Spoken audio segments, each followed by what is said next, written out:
이어서 두 번째 이야기 볼 건데요. 거기 보면 그 사람의 내분비샘과 호르몬의 종류와 기능 이렇게 나와 있죠. 우리가 지난 시간에 호르몬에 대해서 배웠는데 호르몬은 뭐였어? 내분비샘에서 분비하는데 혈관을 통해서 운반이 되고요. 분비관 없이 혈관을 통해 운반이 되고 그리고 특정 세포, 그러니까 표적 세포나 표적 기관으로 이렇게 혈액을 타고 이동하다가 거기에만 이렇게 작용을 하는 거였죠. 그렇죠? 그렇게 배웠는데 우리가 오늘은 이제 어떤 내분비샘에서 어떤 종류의 호르몬을 내보내가지고 어떤 기능을 하는지 우리 몸에 어떤 걸 조절하는지 그거에 대해서 한번 정리해 보겠습니다.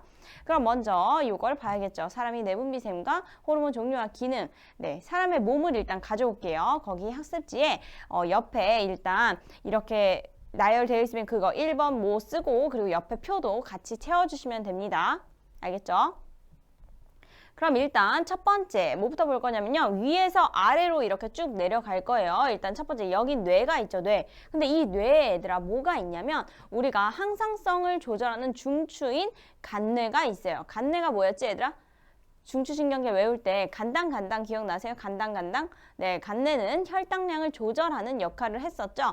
근데 그거 외에도 걔는 체온 조절도 했는데 그렇게 따지면 간뇌가 굉장히 중요하네. 그치? 항상성을 유지하는 중추가 되겠죠. 간뇌가. 그래서 그 간뇌가 여기 있는데 거기 바로 아래쪽에 간뇌 시상하부에 뭐가 있냐면요. 우리가 오늘 배울 중요한 뇌하수체라는 게 있어요. 네, 확대하면 이렇게 있는데 여기가 이제 간뇌죠. 여기. 근데 이 간뇌는 다시 한번 얘기하지만 항상성 조절의 중추라고 했죠. 중추.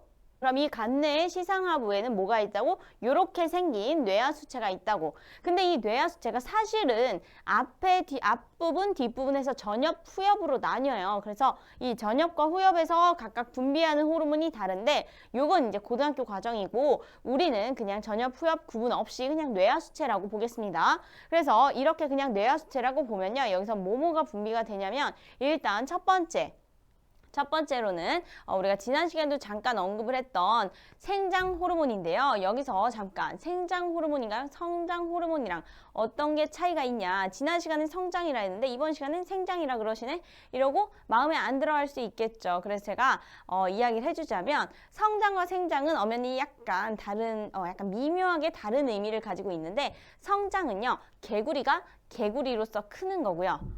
생장은요, 올챙이가 개구리가 되어가는 거예요. 네.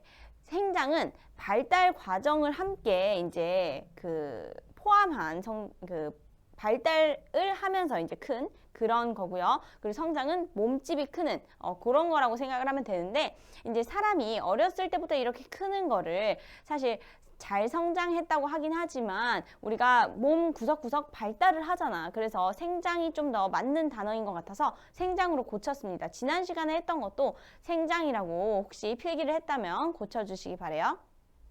네, 생장 호르몬이 분비가 되는데 얘는 당연히 얘가 하는 역할을 뭐겠어? 얘가 증가할수록 생장은 촉진되겠죠? 그렇죠? 생장 호르몬이 분비되면 생장이 촉진됩니다.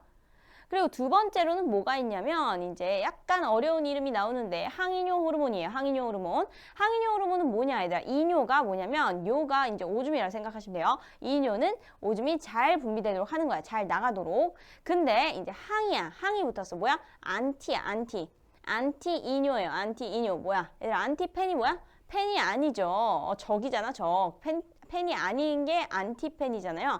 여기서도 항이 붙었다는 거는 오줌이 잘 나가지 못하게 하는 거야. 방해하는 거라고 생각하시면 돼요. 그래서 이 항이뇨 호르몬이 하는 역할은요. 콩팥에서 물 재흡수를 촉진하는데 이게 이제 뭐랑 연관이 있냐. 우리 몸에 예를 들어 우리가 수박을 먹었어. 수박을 먹으면 몸에 물이 엄청 많지? 수박이 거의 물이잖아. 그럼 어때? 화장실 어떻게 가? 자주 가죠, 화장실. 화장실 자주 가면 어때요?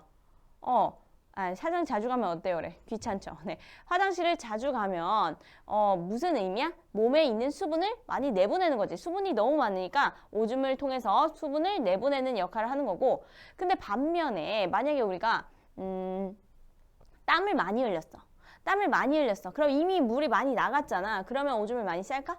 네, 오줌을 많이 쌀 필요가 없죠. 몸에 수분이 부족할 텐데 오줌으로까지 내보낼 필요가 없잖아. 그럴 때 콩팥에 물을 재흡수해서 오줌의 양을 줄여주는 역할을 하는 게 항인효 호르몬이에요.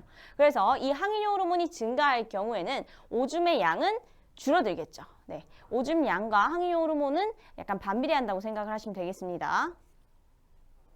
그리고 마지막으로 분비하는 세 번째는 뭐가 있냐면요. 갑상샘 자극 호르몬인데요. 요거는 이제 이따가 나올 내분비샘인 갑상샘을요. 자극합니다. 자극해요. 그래서 갑상샘에서 티록신 분비를 촉진하도록 자극하는 역할을 하는 게 갑상샘 자극 호르몬입니다. 그래서 여기에서 우리가 또 암기를 해야 되잖아. 암기를 해야 되는데 어떻게 암기를 할 수 있냐면 일단 뇌하수체죠. 뇌하수체인데 여기 앞에 생장, 항인효, 갑상샘 자극 호르몬 앞자를 따가지고 하수생 환갑이라고 외워주시는데요. 이게 이제 그래도 의미를 알고 외우는 게 좀 더 좋잖아요. 원래 하숙생 환갑이야. 그러니까 우리 집에 온 하숙생이 환갑이야. 환갑이 몇 살이야? 예순이에요, 예순. 그러니까 60이야, 60. 60인데 나이가 많으시죠. 네, 할아버지, 뭐 할머니 요런 정도 된다고 생각하시면 되는데, 네, 하수생이 환갑이야. 요렇게 외워주시면 돼요. 약간 혀가 짧은 거죠. 하수생 환갑. 그래서 일단 요거를 거기에 첫 번째 칸에 적어주시면 됩니다. 이게 지금 1번 내분비샘인 거죠. 보니까 다 적으신 것 같아요. 그럼 이제 넘어가서 뇌하수체 다음으로 한번 가보겠습니다. 여기서부터 봤으니까 이렇게 아래로 쭉 내려가서 이번엔 여기 목에서 멈춰요. 목엔 뭐가 있지? 네, 갑상샘이 있습니다. 갑상샘. 여기는요, 이제 어떻게 생겼냐면 얘들아 봐봐. 여기는 갑상샘은요, 약간 나비처럼 생겼다고 해요. 그래서 어떻게 봐봅시다. 요런 모양으로 생겼어요. 약간 나비 같지? 그래서 나비 모양이라고 많이 하는데 이 갑상샘은 뭘 분비하냐면 티록신을 분비합니다. 티록신. 이 티록신이 하는 역할은 뭘까? 티록신은 체온 조절을 하는 건데 이제 어떻게 하냐면 세포 호흡을 촉진해가지고 체온 조절을 하는 그런 호르몬이에요. 세포호흡을 촉진해서 체온 조절을 하는 호르몬인데요. 네, 그러니까 이게 무슨 연관이 있냐? 세포호흡과 체온 조절이. 네, 세포호흡은요. 몸 안에서 대사를 활발하게 해주는 거란 말이야. 세포호흡이라는 건. 우리가 봐봐. 대사가 뭐냐? 얘들아 기초대사량 알지? 기초대사량이 높을수록 좋은 거야? 낮을수록 좋은 거야? 낮으면 살이 더 많이 찌죠. 왜냐면 가만히 있을 때 내가 소비하는 에너지인 거거든. 그 기초대사량이. 근데 내가 가만히 있을 때 기초대사량이 낮으면 무조건 움직여야 그나마 내가 먹은 거에 대한 그런 살을 뺄 수 있는 거죠. 근데 만약에 기초대사량이 높다. 박태환이나 운동선수들 있지. 막 몸에 근육이 많은 분들. 그런 사람들은 기초대사량이 높아서 그냥 잠만 자면 살이 빠지고 그런데. 그렇게 기초대사량이 높은 건데 이제 어쨌든 그때 말하는 대사가 내가 방금 얘기한 대사량인데요. 세포 호흡이 증가하면 대사량이 증가하는 거야. 그러면은 몸에서 계속 활동을 한다는 소리잖아. 계속 활동을 하면 어때? 열이 나겠죠? 그래서 체온이 올라가게 돼요. 그래서 티록신이 많을수록 체온은 올라갑니다. 알겠죠? 그리고 이제 세 번째로 3번 이자 한번 볼게요. 이자는 이렇게 쭉 내려가서 여기에 있는 요건데요. 이자. 네, 이자는 어떻게 생겼냐면 이렇게 생겼어요. 여기 이렇게 딸려 있는 거는 그 옆에 붙어 있는 12지장입니다. 12지장. 그래서 12지장 옆에 이자가 달려 있는데 이 이자가 분비하는 건 두 가지 알아두시면 돼요. 첫 번째 인슐린. 그리고 두 번째는 글루카곤이라는 건데 일단 이 인슐린은요 혈당량을 조절하는 애인데 어떻게 조절하냐면 낮춰주는 애야. 혈당량 워워 이러는 애야. 혈당량 감소시키는 친구고요. 그리고 얘 영혼의 단짠이라고 할 뻔했어. 네, 영혼의 단짝이 바로 글루카곤이죠. 글루카곤은 혈당량을 증가시키는 애입니다. 알겠죠? 그리고 여기에서 잠깐 너네가 약간 오해를 할까봐 그러는데 요 이자랑 옆에 지금 요게 콩팥이잖아. 그치? 얘네들이 이렇게 붙어 있는 게 아니라요. 네, 이자는 앞쪽에 소화기관이랑 같이 있는 거고 신장은 여기 뒤쪽에 콩팥은 여기 뒤 등 쪽에 있는 거라고 생각하시면 돼요. 그럼 이제 우리가 암기법을 잠깐 한번 볼 건데 얘들아 여기서 아까 뇌하수체는 하수생 환갑이었죠? 그 하수생 환갑과 이어지는 내용이에요. 그 하수생에 관한 얘기야. 근데 여기서 이제 봐보자. 그분이 이제 나이가 좀 있으시잖아. 어떠냐면 갑자기 티나게 체조를 하시는 거야. 네, 갑상샘은 티록신을 분비하는데 이건 체온 조절을 하죠. 그래서 갑자기 티나게 체조를 하셔요. 그러면 옆에 있는 사람들은 어떻겠어? 정말 싫겠지. 약간 최악의 하숙생이다 이러겠지. 그래서 이 인간 정말 징글징글하다 이래요. 이 인간 징글징글하다 이렇게 합니다. 그러면 넘어가겠습니다. 넘어가서 이제 이자 봤으니까 요 뒷부분 콩팥 봐야겠죠. 네, 여기로 가는데 콩팥이 아니라 사실은 콩팥에 달려있는 부신이라고 하는 건데요. 부신이 어떻게 생겼냐면 봐봐. 얘들아, 콩팥이 우리가 강낭콩 모양이라고 생겼다고 하잖아. 그치? 근데 그 위에 각각 모자를 쓰고 계세요. 그게 뭐냐면 바로 부신이라는 건데요. 얘는 이제 뭘 분비하냐면 바로 에피네프린 혹은 아드레날린. 네. 이게 둘이 다른 게 아니라 같은 애인데 부르는 이름이 다른 거예요. 얘는 미국식, 얘는 유럽식 이렇게. 우리는 흔히 아드레날린으로 알고 있죠. 그래서 흥분할 때 아드레날린이 분비된다 막 이러잖아. 그치? 알고 쓰세요. 아드레날린은 신장의 부신에서 나오는 건데 신장 혹은 콩팥의 부신에서 나오는 건데 네, 우리의 뭐라 그래? 흥분했을 때 나오는 거니까 심장이 막 벌렁벌렁 하겠지. 그치? 얘는 심장 박동을 촉진하고요. 그리고 또 다른 특징은 혈당량을 증가시키는 역할을 조금 하기도 해요. 그리고 이어서 바로 난소와 정소를 볼 건데요. 여기 이제 여자, 여기는 남자겠죠. 근데 여기에서 난소 먼저 보면요. 난소는 얘들아 이제 정소와 난소를 통틀어서 뭐라 하냐면 생식샘이라고 해요. 근데 이 난소에서 나오는 건 여자에 관련된 거겠지. 그치? 에스트로겐이라고 하는 여성의 2차 성징을 촉진하는 그런 호르몬입니다. 그리고 정소는요. 뭘 분비할까? 테스토스테론이라는 남자의 2차 성징을 촉진하는 호르몬입니다. 됐죠? 그래서 퉁쳐가지고 이 친구들은 생식샘이라고 하고요. 이 친구들은 생식 호르몬이라고 하겠죠. 다 2차 성징에 관여하는 호르몬이고요.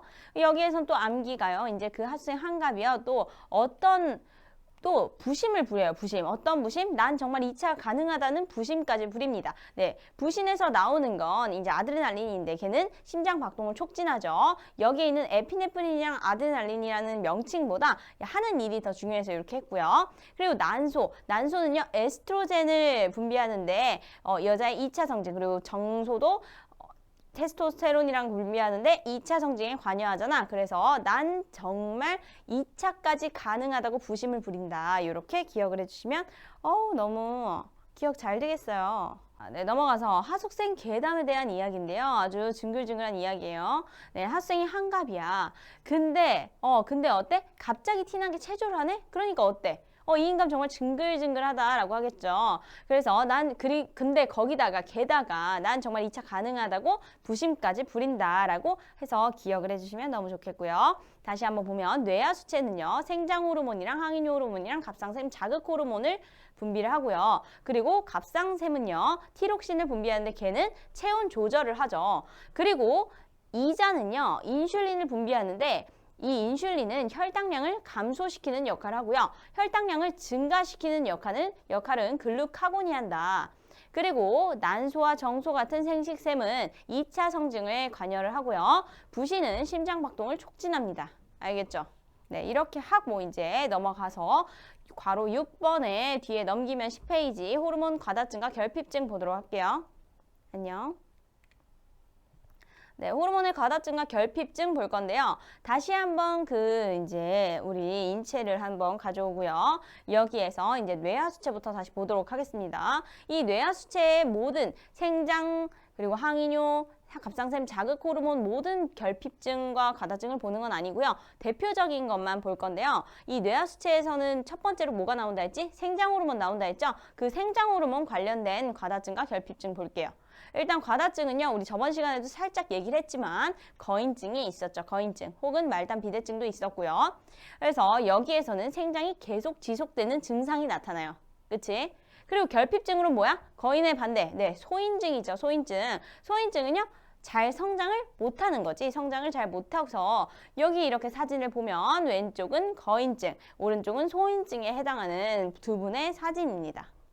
넘어갑니다. 네, 갑상샘이죠. 여기에 있는 갑상샘인데요. 갑상샘은 나비처럼 생겼고 얘는 뭘 분비하죠? 네, 티록신을 분비하는 친구죠.